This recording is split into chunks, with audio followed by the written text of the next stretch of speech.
السلام علیکم ورحمۃ اللہ وبرکاتہ۔ تو اب جو لوگ کہتے ہیں کہ عید میلاد النبی کو عید کیوں کہا جاتا ہے، اسلام میں صرف دو عیدیں ہیں، عید الفطر اور عید الاضحیٰ۔ تو جب ہمارے پیارے آقا حضرت محمد صلی اللہ علیہ وآلہ وسلم نے فرمایا ہے کہ ہر جمعہ کا دن عید کا دن ہے، تو پھر کیسے دو عیدیں ہو سکتی ہیں؟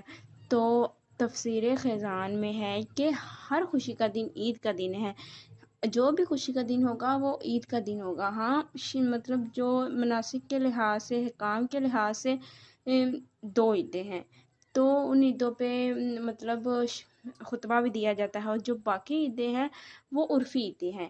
تو اسی طرح عید میلاد النبی عرفی عید ہے، تو ہر خوشی کا دن عید کہلاتا ہے، اسی طرح ہم میلاد النبی کو بھی عید کا دن کہتے ہیں، کیونکہ